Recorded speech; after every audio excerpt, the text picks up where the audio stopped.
নারী ও শিশুদের নিরাপত্তা রক্ষায় সর্বোচ্চ সজাগ ও নিপীড়নের বিরুদ্ধে সামাজিক ঐক্য গড়ে তোলার আহ্বান জানিয়েছেন প্রধান উপদেষ্টা ডক্টর মোহাম্মদ ইউনূস।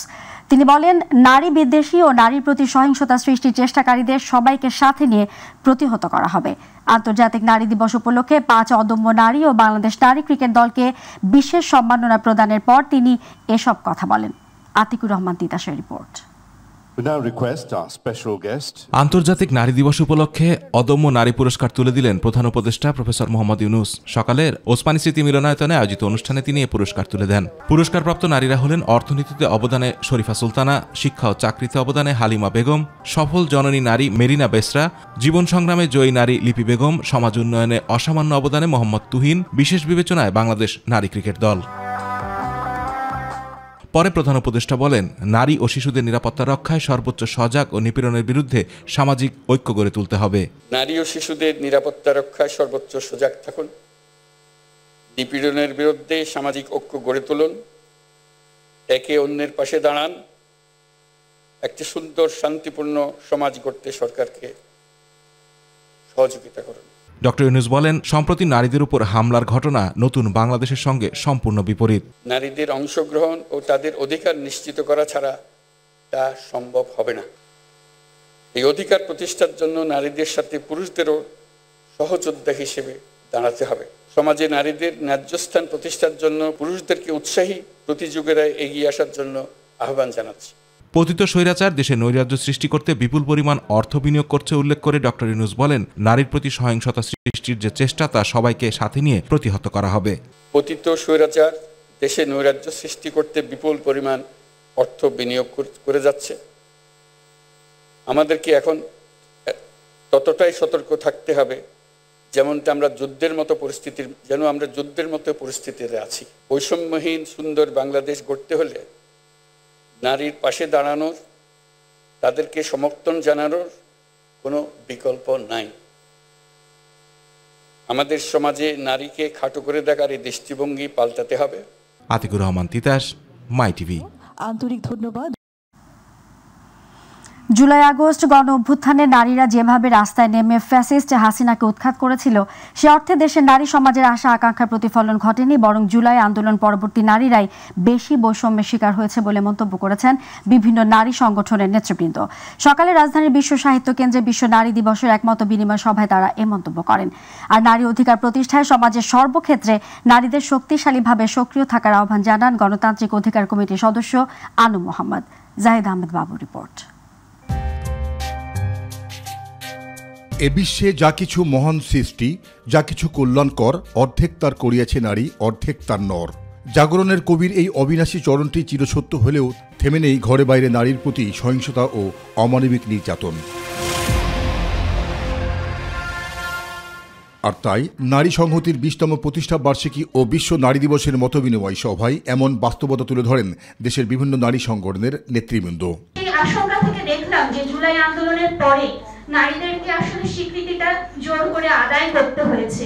এই ধরনের একটা অভ্যুত্থানের পর সমাজ অনেক বেশি নারীর প্রতি সহানুভূতিশীল হবে, সেই প্রত্যাশার জায়গা আসলে কোথায় আছি আমরা। জানান, দেশের ক্রান্তিকালে যখনই প্রয়োজন হয়েছে তখনই বিভিন্ন আন্দোলন সংগ্রামে সবার আগে ঝাঁপিয়ে পড়েছে নারীরা। ধর্ষণ হচ্ছে, যেভাবে করে নারী নিরাপত্তার হুমকিতে পড়ছে, আরো অনেক বিষয় নিয়ে আমরা কথা বলতে পারছি না, যেটা একেবারে কাঠামোগতভাবে পরিবর্তন না হলে আসলে নারীর অবস্থান পরিবর্তন হবে না। যারা নীতি নির্ধারক পর্যায়ে চলে গিয়েছেন, তারা যেই নারীদেরকে ঢাল হিসেবে ব্যবহার করে ক্ষমতায় বসেছেন, এখন সেই নারীদের বেঁচে থাকাটাই একটা চ্যালেঞ্জের মতো হয়েছে। 24-এর আন্দোলনে নারীদের সরাসরি সক্রিয় ভূমিকা রাখার পরও নারীরা এখনো পর্যন্ত হচ্ছেন বৈষম্য ও নিপীড়নের শিকার। আমরা ফ্যাসিস্ট হাসিনাকে তাড়িয়েছি, আমরা ফ্যাসিজম তাড়াইনি, যে কারণে আমাদের মানসিকতা এই ফ্যাসিজম বা এই পুরুষতান্ত্রিক স্বেচ্ছাচারী চরিত্রের প্রকাশ সব কাজে সবখানে সর্বত্র আমরা দেখতে পাচ্ছি। এই যে একটা গণঅভ্যুত্থান হলো, তার পরবর্তীতে যে বিশাল আশাটা ছিল, সে আশাটা আমাদের একদিনে হবে না। অন্তর্বর্তীকালীন সরকারে নারীদের প্রতিনিধিত্ব যতটুকুই আছে না কেন, তাদেরকে আমরা কোনো বিষয়ে অত সোচ্চার দেখছি না। এই অবস্থা থেকে উত্তরণে সমাজের সর্বক্ষেত্রেই নারীদের সক্রিয় থাকার আহ্বান জানান গণতান্ত্রিক অধিকার কমিটির সদস্য আনু মোহাম্মদ। এইবারের নারী দিবসে আমাদের দেওয়ালের গ্রাফিতি, গণঅভ্যুত্থানের শক্তি এবং এই যে সম্ভাবনাটা, সেই সম্ভাবনাটাকে সামনে রেখে শক্তির জায়গাগুলোকে আরো বিস্তৃত করার ক্ষেত্রে সম্মিলিত উদ্যোগ আরো বাড়বে। নারীর অধিকার আদায়ে জাতীয় ঐক্যের কোনো বিকল্প নেই, আর তাই রাজনৈতিকভাবে নারীদের সংগঠিত হওয়া জরুরি বলেও মন্তব্য করেন তারা। আমাদের সবার একসাথে সংগঠিত হয়ে থাকার সময় আসলে কখনো ফুরাবে না। জাহিদ আহমেদ বাবু, মাই টিভি, ঢাকা। বর্তমানে নারীর প্রতি সহিংসতা বৃদ্ধি পাওয়া উদ্বেগজনক বলে মন্তব্য করেছেন বিএনপির স্থায়ী কমিটির সদস্য সালাউদ্দিন আহমেদ। এসব সহিংসতার পেছনে পতিত ফ্যাসিস্টদের কোনো চক্রান্ত আছে কিনা তা খুঁজে বের করতে অন্তর্বর্তী সরকার ও প্রশাসনের প্রতি আহ্বান জানান তিনি। আর দলের সিনিয়র যুগ্ম মহাসচিব রুহুল কবির রিজভী বলেন, দেশের নারী হেনস্থার ঘটনায় উদ্বেগ প্রকাশ করে এসব ঘটনায় উগ্রবাদী গোষ্ঠীর মদদ থাকতে পারে। আলাদা অনুষ্ঠানে তারা এসব কথা বলেন। আফজাল হোসেন আছেন বিস্তারিত রিপোর্টে। ঢাকা বিশ্ববিদ্যালয়ের টিএসসিতে অদম্য নারী, শক্তিতে অজেয় স্লোগানকে সামনে রেখে আন্তর্জাতিক নারী দিবস উপলক্ষে বাংলাদেশের বিভিন্ন শ্রেণী পেশার সংগ্রামী নারী ও জুলাইয়ের নারী শহীদ ও আন্দোলনকারীদের প্রতি বিশেষ ট্রিবিউট অনুষ্ঠানের আয়োজন করে জাতীয়তাবাদী ছাত্রদল। অনুষ্ঠানে প্রধান অতিথির বক্তব্যে বিএনপির স্থায়ী কমিটির সদস্য সালাউদ্দিন আহমেদ বলেন, নারীর প্রতি সহিংসতা বৃদ্ধি পাওয়া উদ্বেগজনক। এর পেছনে পতিত ফ্যাসিস্টের কোনো চক্রান্ত আছে কিনা তা খুঁজে বের করতে হবে। বর্তমানে বাংলাদেশে নারী এবং শিশুদের প্রতি সহিংসতা, নিপীড়ন যে পরিমাণে বৃদ্ধি পাচ্ছে সেটা অনেক উদ্বেগজনক। আমরা এর তীব্র নিন্দা এবং প্রতিবাদ জানিয়েছি দলীয়ভাবে, নিজে আমি ব্যক্তিগতভাবে আজকে জানাই। এদিকে রাজধানীর একটি হোটেলে খেলাফত মজলিসের ইফতার মাহফিলে জাতীয় নির্বাচন নিয়ে কথা বলেন বিএনপির স্থায়ী কমিটির সদস্য সালাউদ্দিন আহমেদ। একই সাথে গণপরিষদ এবং জাতীয় সংসদ নির্বাচন হতে পারে যদি জাতীয় ঐক্যমত সৃষ্টি হয়, এরকম একটা কথা রয়টার্সকে বলা হয়েছে। কিন্তু যদি আমরা জাতীয় সংসদ চিন্তা করি, জাতীয় সংসদ হচ্ছে মাদার, আর গণপরিষদ হচ্ছে শুধুমাত্র নতুন রাষ্ট্রে একটি সংবিধান প্রণয়নের জন্য একটি ফোরাম। তো সেই ক্ষেত্রে যেখানে জাতীয় সংসদের এখতিয়ারই হচ্ছে A to Z সংবিধান সংশোধন করার এখতিয়ার, তো সেইখানে আমরা সংবিধানের ব্যাপক সংশোধনী এনে সেটাকে নতুন সংবিধান বলতে পারি। এটাকে যদি আপনারা মন চায় কেউ সেকেন্ড রিপাবলিক বলতে পারেন, আমাদের তো অসুবিধা নাই। যেই শব্দাবলী এবং যেই সংজ্ঞা রাজনৈতিক অভিধানে নাই, সেগুলোর অসংলগ্ন প্রয়োগের মাধ্যমে আমরা যেন ধর্মজাল সৃষ্টি না করি। এদিকে নয়াপল্টনে জাতীয়তাবাদী মহিলা দলের র্যালি পূর্ব সমাবেশে বিএনপির সিনিয়র যুগ্ম মহাসচিব রুহুল কবির রিজভী বলেন, সারা দেশে নারী হেনস্থার ঘটনায় উগ্রবাদী গোষ্ঠীর মদদ থাকতে পারে। জঙ্গলি সরকার ক্ষমতায় থাকলে সমাজের মধ্যে জঙ্গলের রাজত্ব কায়েম থাকে। শেখ হাসিনা সেই ভয়ঙ্কর আদিম অরণ্যের রাজত্ব কায়েম করেছিল। দেশের নারী উন্নয়নে বিএনপির প্রতিষ্ঠাতা সাবেক প্রেসিডেন্ট জিয়াউর রহমানের অবদানের বিষয়টি তুলে ধরেন বিএনপি নেতারা। নারী ও পুরুষের মধ্যে বৈষম্য, অর্থাৎ পুরুষতান্ত্রিক সমাজ ব্যবস্থার দৃষ্টিভঙ্গি এখনো আমাদের উপর আছে। আফজাল হোসেন, মাই টিভি, ঢাকা। দেশজুড়ে সম্প্রতি নারীদের প্রতি সংঘটিত সহিংসতা, নিপীড়ন ও সাইবার হয়রানির ঘটনা উদ্বেগ প্রকাশ করেছে জাতীয় নাগরিক পার্টি। নারী দিবস উপলক্ষে রাজধানীর শাহবাগে জাতীয় জাদুঘরের সামনে এক সমাবেশে উদ্বেগ প্রকাশ করেন এনসিপির মুখ্য সংগঠক সার্জিস আলম। নারীদের নিরাপত্তা দিতে রাষ্ট্রযন্ত্র ব্যর্থ হচ্ছে উল্লেখ করে সার্জিস বলেন, মা বোন নারীর যতটুকু নিরাপদ ফিল করার কথা ততটুকু নিরাপত্তায় রাষ্ট্র নিশ্চিত করতে পারছে না। এ সময় এনসিপির জ্যেষ্ঠ যুগ্ম আহ্বায়ক সামান্তা শারমিন, ওয়ারিফুল ইসলাম আদিব এবং যুগ্ম সদস্য সচিব তাসনিম জারা ও নাহিদা সারওয়ার নিভা উপস্থিত ছিলেন।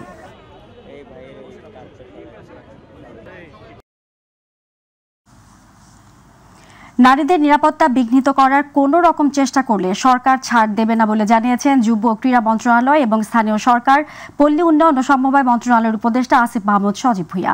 দুপুরে রাজধানীর আগারগাঁওয়ের LGED ভবনে শ্রেষ্ঠ আত্মনির্ভরশীল নারী সম্মাননা প্রদান ও আলোচনা অনুষ্ঠানে তিনি এসব কথা বলেন। ধর্ষণে জড়িতদের দৃষ্টান্তমূলক শাস্তি নিশ্চিত করা হবে বলেও জানান এই উপদেষ্টা। জুলাই গণঅভ্যুত্থান পরবর্তী সময়ে আইনশৃঙ্খলা আর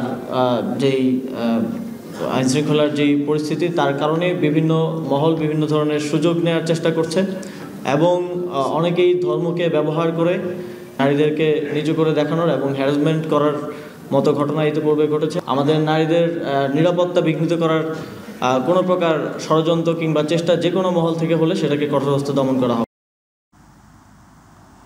মাগুরায় নির্যাতনের শিকার শিশুটিকে উন্নত চিকিৎসার জন্য ঢাকা মেডিকেল থেকে নেওয়া হয়েছে ঢাকা সিএমএইচে। এর আগে ঢাকা মেডিকেল কলেজ হাসপাতালে ভেন্টিলেটরে তার চিকিৎসা দেওয়া হয়। তার শরীরে আঘাতের চিহ্ন পাওয়া গেছে। শিশুটির চিকিৎসার জন্য 4 সদস্যের মেডিকেল বোর্ড গঠন করা হয় বলে জানান ঢাকা মেডিকেল কলেজ হাসপাতালের পরিচালক ব্রিগেডিয়ার জেনারেল মোহাম্মদ আসাদুজ্জামান খান। অচেতন অবস্থায় শিশুটিকে গত বৃহস্পতিবার সন্ধ্যায় ঢাকা মেডিকেল কলেজ হাসপাতালে ভর্তি করা হয়। অবস্থার অবনতি হলে শুক্রবার রাতে শিশুটিকে লাইফ সাপোর্ট দেওয়া হয়। মাগুরায় বোনের বাড়ি বেড়াতে গিয়ে ধর্ষণের শিকার হয় 4র্থ শ্রেণীর ওই ছাত্রী। এ ঘটনায় 4 জনকে আসামি করে মামলা করা হয়েছে।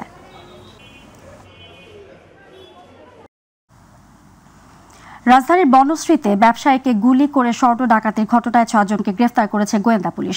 উদ্ধার করা হয়েছে লুণ্ঠিত স্বর্ণালংকার ও অবৈধ অস্ত্র। দুপুরে ডিএমপি মিডিয়া সেন্টারে ডিএমপি কমিশনার সাংবাদিকদের তথ্য জানান। তিনি বলেন 2017 সাল থেকে এরা সবাই পেশাদার ডাকাত। পরে সাংবাদিকদের প্রশ্নের জবাবে ডিএমপি কমিশনার জানান নিষিদ্ধ সংগঠন হিজবুত তাহরিতে 22 জনকে গ্রেফতার করেছে ডিএমপি। মব জাস্টিসের নামে যারা তল্লাশি ও লুটপাট চালিয়েছে তাদের বিরুদ্ধে কঠোর ব্যবস্থা নেওয়া হবে। আবু সাইদ অপু আছেন বিস্তারিত রিপোর্টে। রাজধানীর বনশ্রীতে বহুল আলোচিত স্বর্ণ ব্যবসায়ীকে গুলি করে স্বর্ণ ডাকাতির চাঞ্চল্যকর ঘটনায় 7 জনের মধ্যে 6 জনকে গ্রেপ্তার করেছে ডিবি পুলিশ। এ সময় এসব পেশাদার ডাকাতদের কাছ থেকে লুণ্ঠিত স্বর্ণালংকার, মোটরসাইকেল, অবৈধ অস্ত্র, 2 রাউন্ড গুলি উদ্ধার করা হয়েছে। বিভিন্ন তথ্য উপাত্ত, প্রযুক্তি এবং অতীত ইতিহাস ঘেঁটে তদন্তের পর তাদের গ্রেপ্তার করা হয়। দুপুরে মিডিয়া সেন্টারে ডিএমপি কমিশনার শেখ মোহাম্মদ সাজ্জাদ আলী জানান বনশ্রীর ঘটনার অনুসন্ধান করতে গিয়ে বড় একটি ডাকাত দলের সন্ধান পেয়েছেন তারা। তাদেরও ধরতে নজরদারিতে রাখা হয়েছে বলে জানান ডিএমপির এই কমিশনার। ডাকাতির ঘটনাটি উদ্ঘাটনের জন্য আমার যে ডিবি ডিটেকটিভ ব্রাঞ্চ তাকে সর্বাত্মক চেষ্টা করে ডিটেকশনের দায়িত্ব দিই। আর এছাড়াও গ্রেপ্তারকৃতরা পেশাদার ডাকাত উল্লেখ করে নিষিদ্ধ ঘোষিত সংগঠন হিজবুত তাহরির মোট 22 জনকে আটক করার কথা জানান তিনি। বলেন মব জাস্টিস নামে তল্লাশি ও লুটপাটকারীদের বিরুদ্ধে কঠোর ব্যবস্থা নেওয়া হবে। আমি সকলকে অনুরোধ করব যে কোনোভাবেই কোনো বাড়িতে, কোনো অফিসে ক্যাশ টাকা আছে, স্বর্ণ আছে, ভ্যালুয়েবলস আছে, এইটা খবর পাওয়ার পরে কোনোভাবেই কোনো ব্যক্তির এই অধিকার নেই ওইখানে যে অভিযান চালিয়ে তার সেই বাসা বা সেই অফিস তছনছ করা। He is regarded as police officer, এবং পুলিশ অফিসার যে দায়িত্ব পালন করে ওই অফিসার একই দায়িত্ব পালন করবে, এবং আইনের যে প্রোটেকশন আমার অফিসার পায়, আমি পাই, উনিও একই আইনের প্রোটেকশন পাবে। আবু সাইদ অপু, মাই টিভি, ঢাকা। কেন্দ্র করে জাতীয় ভোক্তা সংরক্ষণ অধিদপ্তরের অভিযানে 600 টাকার তরমুজের দাম নেমে এলো অর্ধেকে। এছাড়াও মাছ ও মুরগির বাজারে অভিযান পরিচালনা করা হয়। এ সময় স্বল্প দামে ভোক্তারা পণ্য কিনতে পেরে সন্তুষ্টি প্রকাশ করলেও অভিযান শেষ হলে আবারও ব্যবসায়ীরা অতীতের চরিত্রে ফিরে যায় বলে জানান নগরবাসী। আবু সাইদ অপুর রিপোর্ট। বাড়তি দাম নেওয়ার অভিযোগে রাজধানীর অভিজাত এলাকা বনানী, গুলশান 1 ও 2 সহ বিভিন্ন বাজারে অভিযান পরিচালনা করে জাতীয় ভোক্তা সংরক্ষণ অধিদপ্তর। এ সময় বাড়তি দামে তরমুজ বিক্রি করার কারসাজি ধরে ফেলে ভোক্তা সংরক্ষণ অধিদপ্তর। পরে ব্যবসায়ী ঘটনার সত্যতা স্বীকার করায় 600 টাকা তরমুজ নেমে আসে 350 টাকায়। আর এই সুযোগে ঢল নামে ক্রেতাদের। যে ওনারা আসছে অভিযান চালাচ্ছে, কিছু কম বেচছে, আবার ওনারা চলে যাবে, আবার আগে যে এরকম ছিল এরকমই চলে আসবে। চলে গেলে আবার আগের রেটটা এসে পড়ে। এখন তো হয়তো ওনাদের সামনে কেউ কিনতে পারতেছে, ওনারা চলে গেলে সবাই তো কিনতে পারতেছে না। আর এ সময় জাতীয় ভোক্তা সংরক্ষণ অধিদপ্তর অভিযান পরিচালনাকারী মোহাম্মদ আব্দুল জব্বার মন্ডল জানান কিভাবে ঘটলো এই তেরেসমাতি কাণ্ড। এখানে এসে যদি দেখলাম যে ওনারা পিস হিসেবে বিক্রি করেন না কেজি হিসেবে বিক্রি করেন, তো আমাদের উপস্থিতি যেহেতু পুলিশ ফোর্সও আছে, চিনতে পেরে বললেন যে আমরা পিস হিসেবে বিক্রি করেন। কত করে বিক্রি করছেন? 350 টাকা। আর কিনেছেন কত? কিনার ক্রয়ের কোনো ক্যাশ মেমো ওনারা দেখাতে পারছেন না। 350 টাকার কথা শুনে ক্রেতারা সবাই লাইন দিয়েছে যে আসলে ক্রয়ের জন্য। তার মানে আমাদের কাছে মনে হতো যে এটি 500 টাকার উপরে বিক্রি করতো। এরপর অভিযান পরিচালনা করা হয় মাছ, মুরগি সহ রাজধানীর বিভিন্ন পাইকারি ও খুচরা বাজারে। আবু সাইদ অপু, মাই টিভি, ঢাকা। টিসিবির পণ্য নিতে রাজধানীর প্রতিটি পয়েন্টে প্রতিনিয়ত জড়ো হচ্ছে নিম্ন আয়ের মানুষ, পিছিয়ে নেই মধ্যবিত্তরাও। ভোক্তাদের অভিযোগ বরাদ্দ অনুযায়ী মিলছে না পণ্য, তবে বরাদ্দকৃত পণ্যের চেয়ে ক্রেতার সংখ্যা বেশি হয় সবাইকে চাহিদা অনুযায়ী পণ্য দেওয়া যাচ্ছে না বলে দাবি সংশ্লিষ্টদের। ইলিয়াস মাতবর আছেন বিস্তারিত রিপোর্টে। দীর্ঘ লাইন, দীর্ঘ অপেক্ষা, স্বল্প মূল্যে টিসিবির পণ্য পেলেই মিলবে স্বস্তি। রমজানের রাজধানীর 50টি পয়েন্টে প্রতিদিন ট্রাক সেলে টিসিবির পণ্য বিক্রি করা হয়। আগে প্রতিটি ট্রাকে 200 জনের পণ্য দেয়া হলেও এখন বাড়িয়ে 400 জনকে দেয়া হচ্ছে, কিন্তু তাতেও হিমশিম খেতে হচ্ছে, ক্রেতাদের সংখ্যা বেড়েই চলছে। তবে টিসিবির পণ্য প্রাপ্তি নিয়ে নানা অসন্তোষ রয়েছে নিম্ন আয়ের মানুষদের। মাল পাইতে আমরা তো এখন মাল যারা পাইবে 100 মাল আনছে, দাগ দিয়েছে 82 পর্যন্ত, আর দাগ দেয় নাই। আমি কইছি আপনারা দাঁড়ান, যদি ভাগ্যে থাকে পাইবেন। আমি 82তে দাঁড়াইছি, আমি হারাটা দিন যদি না পাই তা কি কাজ হবে? ক্রেতাদের অভিযোগ, চাহিদা অনুযায়ী টিসিবির পণ্য বরাদ্দ হচ্ছে না। মাল যদি আরো বাড়ায়, যদি গাড়ি আরো বাড়ায়, তাহলে সরকারে তাহলে আমাদের জন্য ওইভাবে সিরিয়াল লাগবে না, আমরা ডেলি মাল পাবো। আর ডেলি গাড়ি আসে না তো। মালের সঙ্গে আরো বাড়ান। রোজার দিন আমরা রোজা রয়েছি, রোজা থেকে এখানে দাঁড়াইছি, কতগুলো আমরা নাও পাইতে পারি। গরিব মানুষ, আমরা গরিব মানুষ। ডিলার সংশ্লিষ্টরা বলছেন, প্রতিটি ট্রাকে 200 জন থেকে বাড়িয়ে 400 জন ক্রেতাকে নিয়মিত পণ্য দেওয়া হচ্ছে। আমরা 400 ভোক্তাদের মাল দিতে পারি, সিরিয়াল দেওয়ার জন্য সিরিয়াল দিচ্ছে, জনস্বার্থ মাথায় রেখে পণ্য বিক্রয় কার্যক্রম আরও গতিশীল এবং নাগরিক বান্ধব করার পরামর্শ সবার। ইলিয়াস মাতবার, মাই টিভি, ঢাকা। পরিচ্ছন্ন নগরের জন্য বর্জ্য অপসারণে কাজ করলেও পরিচ্ছন্ন কর্মীদের নিজেদেরই নেই স্বাস্থ্য সুরক্ষা। মারাত্মক স্বাস্থ্য ঝুঁকিতে কাজ করছেন পরিচ্ছন্ন কর্মীরা। সুরক্ষা ব্যবস্থা না থাকায় মাঝে মধ্যে বিভিন্ন রোগে আক্রান্ত হচ্ছেন তারা। উপযুক্ত স্বাস্থ্য সুরক্ষা না থাকায় তাদের মাধ্যমে নগরবাসী ও তাদের পরিবারের সদস্যদের রোগাক্রান্ত হওয়ার ঝুঁকি রয়েছে জানিয়েছেন চিকিৎসকরা। প্রতিনিধি আজিজুল হাকিমের রিপোর্ট, জানাচ্ছেন জুবাইর রহমান। মানিকগঞ্জ পৌরসভার আওতায় শহর পরিষ্কার পরিচ্ছন্ন রাখতে 67 জন পরিচ্ছন্ন কর্মী রয়েছেন। এর মধ্যে 17 জন বিভিন্ন সরকারি অফিসে পরিচ্ছন্নতার কাজ করে। বাকি 50 জন শহরের বাসাবাড়ি সহ নগরের বিভিন্ন স্থানের ময়লা আবর্জনা অপসারণ করেন। সুরক্ষা ব্যবস্থা না থাকায় মাস্ক, গ্লাভস ও বুট জুতা ছাড়াই ময়লা সংগ্রহ ও পরিষ্কারের কাজ করে যাচ্ছে পরিচ্ছন্নতা কর্মীরা। এসব ময়লা আবর্জনার মধ্যে রয়েছে মারাত্মক সব রোগের জীবাণু, যা মানব স্বাস্থ্যের জন্য অতীব ঝুঁকিপূর্ণ। জীবনের ঝুঁকি নিয়ে খোলামেলা অবস্থায় পরিষ্কার করে চলেছেন পরিচ্ছন্নতা কর্মীরা। সুরক্ষা ছাড়া এসব বর্জ্য অপসারণ করায় যক্ষা, চর্মরোগ সহ ডিপথেরিয়া, হেপাটাইটিসের মতো কঠিন রোগাক্রান্ত হওয়ার ঝুঁকি রয়েছে। ময়লা আবর্জনা হাতে কাজ করতে হয়, গ্লাস ছাড়া, মাস্ক ছাড়া। শহর তো আমরা পরিষ্কার পরিচ্ছন্নতা লাগে, কিন্তু আমরা খোঁজখবর তো আর কেউ রাখে না। আমরা কাজ করার জন্য আমরা হাতের গ্লাস দরকার।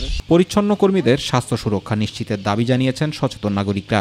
নিয়মিত তাদের পরীক্ষার ব্যবস্থা করা উচিত, চিকিৎসার ব্যবস্থা করা উচিত এবং পৌরসভা উদ্যোগে এবং সরকারি উদ্যোগেও তাদের নিরাপত্তার ইস্যুগুলো দেখা উচিত। উপযুক্ত স্বাস্থ্য সুরক্ষা না থাকায় তাদের মাধ্যমে নগরবাসী ও তাদের পরিবারের সদস্যদের রোগাক্রান্ত হওয়ার ঝুঁকি রয়েছে জানিয়েছেন চিকিৎসক। তাদের আক্রান্তের মাধ্যমে তাদের পরিবার পরিজন এবং আশেপাশের যারা সামাজিকভাবে যারা বসবাস করে, যারা আমাদের পরিবার পরিজন আছে, তারাই আক্রান্ত হওয়ার সম্ভাবনা থাকবে।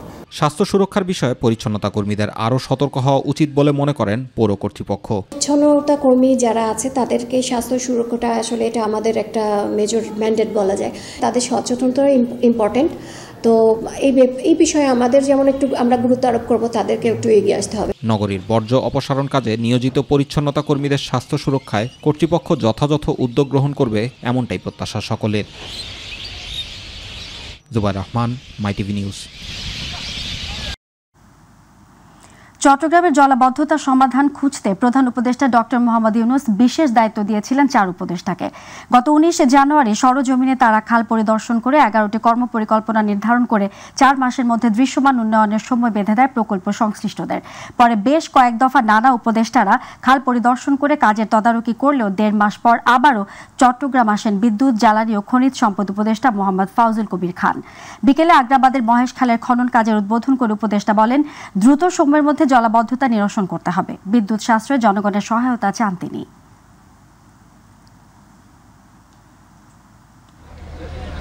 প্রধান উপদেষ্টা আগ্রহ প্রকাশ করছেন যে এটা উনি দেখতে আসবেন, কিন্তু এটা কাজের অগ্রগতির উপর নির্ভর করবে। কারণ এখন যদি কাজের খুব অগ্রগতি না হয়, তাহলে প্রধান উপদেষ্টা তো এখানে আসা আমরা আনতেও সংকুচিত বোধ করব। তো ওই জন্যই আমরা চাচ্ছি যে সবাই মিলে, কারণ এখন তো আমরা তো আমাদের মধ্যে তো কোনো এখন বিভেদ নাই, সব দল, সব প্রশাসন সবাই একসঙ্গে কাজ কাজ করতেছে। পঞ্চগড় সদরে ভিতরগড় সীমান্তের সুইডাঙ্গা এলাকার বিপরীতে ভারতের খালপাড়া এলাকায় বিএসএফ এর গুলিতে আলামিন নামে এক বাংলাদেশি যুবক নিহত হয়েছে। নিহত যুবক চোরা কারবারির সঙ্গে জড়িত ছিল বলে জানিয়েছে বিজিবি। ভোরে আলামিন সহ 10 থেকে 15 জনের একটি দলকে ভারতীয় ভাটপাড়া বিএসএফ ক্যাম্পের টহল দল দেখে ফেলে। এ সময় বিএসএফ তাদের ওপর গুলি চালায়। অন্যরা পালিয়ে আসতে পারলেও আলামিন গুলিতে নিহত হয়। পরে বিএসএফ তার মরদেহ ভারতে নিয়ে যায়।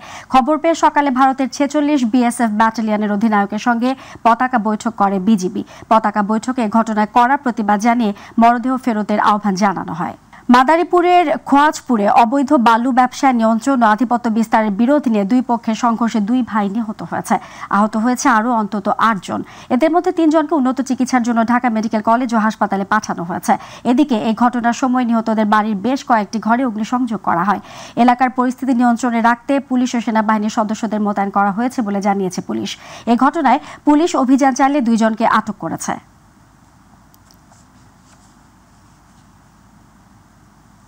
দর্শকের পর্যায়ে রয়েছে প্রবাসের সংবাদ।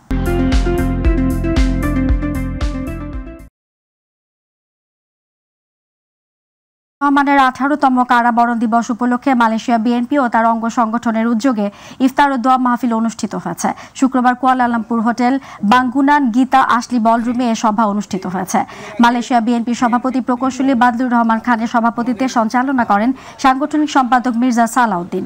অনুষ্ঠানে দোয়া মোনাজাত করেন বিএনপির সহ সভাপতি, ইফতার মাহফিলের উপকমিটির আহ্বায়ক তালহা মাহমুদ। এ সময় উপস্থিত ছিলেন মালয়েশিয়া বিএনপির সাবেক সহ সভাপতি হাজী জাকিরুল ইসলাম সহ আরও অনেকে।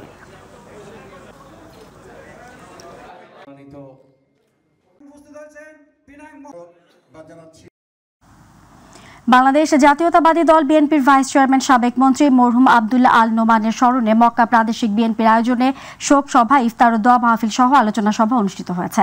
মাই টিভির সৌদি আরব প্রতিনিধি এম সাইফুল ইসলাম জানান, মক্কা শহরের এক অভিজাত হোটেলের কনফারেন্স রুমে মক্কা প্রাদেশিক বিএনপির সাধারণ সম্পাদক ইঞ্জিনিয়ার তাজুল ইসলামের সঞ্চালনায় সভাপতি আবুল কালাম আজাদের সভাপতিত্বে আয়োজিত অনুষ্ঠানে প্রধান অতিথি হিসেবে উপস্থিত ছিলেন বিএনপির vice chairman, Bangladesh supreme court বারের সাবেক সভাপতি ও জাতীয়তাবাদী আইনজীবী ফোরামের কেন্দ্রীয় কমিটির সভাপতি অ্যাডভোকেট জয়নাল আবেদিন।